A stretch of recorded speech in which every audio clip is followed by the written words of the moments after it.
مساء الخير على جميع متابعينا ومتابعي كايرو لايف قناة القاهرة 24.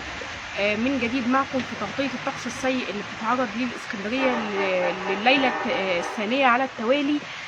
ويمكن احنا كنا رصدنا معاكم أكتر من مرة خلال اليوم تساقط للأمطار الغزيرة، إلا إن حاليا في تساقط للأمطار وكذلك في رياح رعدية بتتعرض لها الإسكندرية من وقت للتاني. ولكن في اللي حاصل إن في انقطاع للكهرباء في الشوارع الرئيسية أغلبها. المنازل الكهرباء فيها بشكل طبيعي، ولكن اغلب زي ما احنا شايفين اعمده الاناره كلها يعني تم اطفائها. ويمكن ده كان يعني بيحصل في اغلب النواه الشتويه القويه، ان بيتم غلق اعمده الاناره عشان تخوفا من اي ماس كهربائي ممكن يحصل، او ان حد من المواطنين يتعرض لاي سوء. فاغلب الشوارع الرئيسيه النهارده تم غلق الشوارع الرئيسيه، الاضاءه بتاعت الشوارع الرئيسيه. وفي مناطق تانية في شكاوي من سكانها ان هم بالفعل المناطق بالكامل يعني فيها انقطاع للكهرباء. كذلك طبعا حده السيول من الصبح شغاله، من وقت للتالي بتتعرض الاسكندريه للسيول، يمكن هي فوق اللي كان في توقعات ليها. وعشان كده محافظ الاسكندريه صباح اليوم اعلن ان غدا الاحد هيتم تعطيل الدراسه تاني يوم على التوالي. وكذلك قال ان يعني كان بيطالب المواطنين بعدم نزول الشوارع تحسبا لحاله الطقس السيء.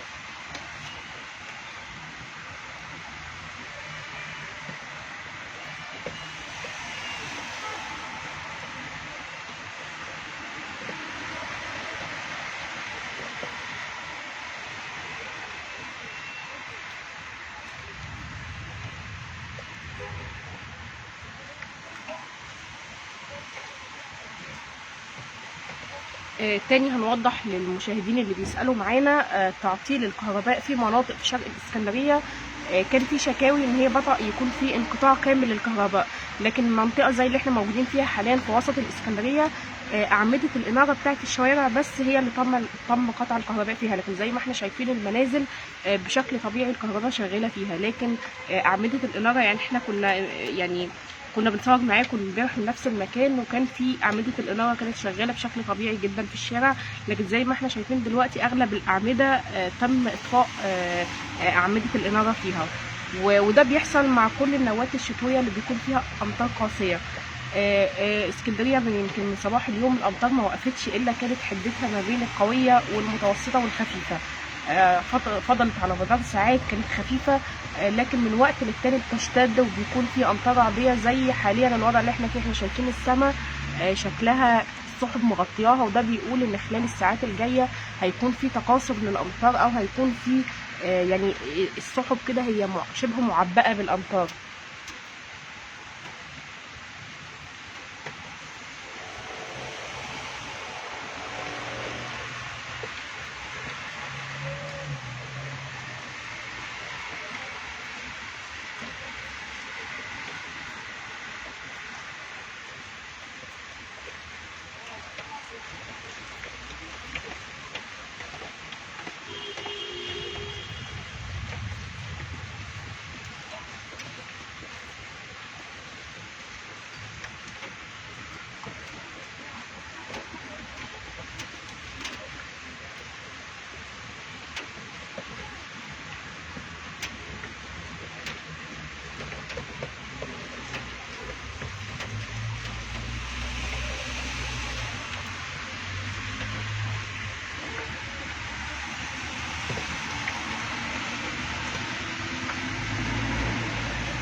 شايفين لحظة البرق اللي حصلت حاليا، هو ده اللي بيحصل في اسكندرية من الصبح، ان من وقت للتاني بيكون في بيحصل لحظات برق وبيتبعها رعد شديد جدا.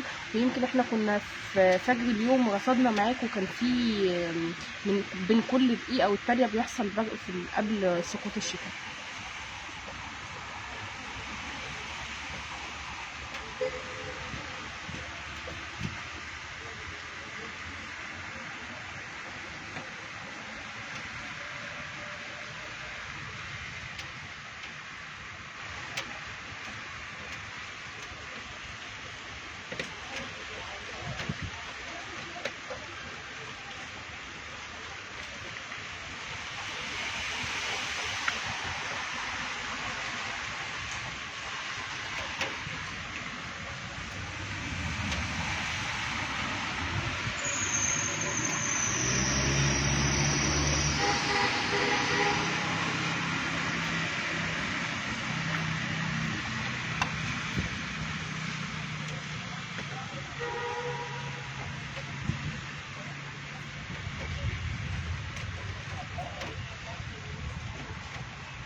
شايفين لحظات البرق برضو اللي بتحصل من وقت للتاني.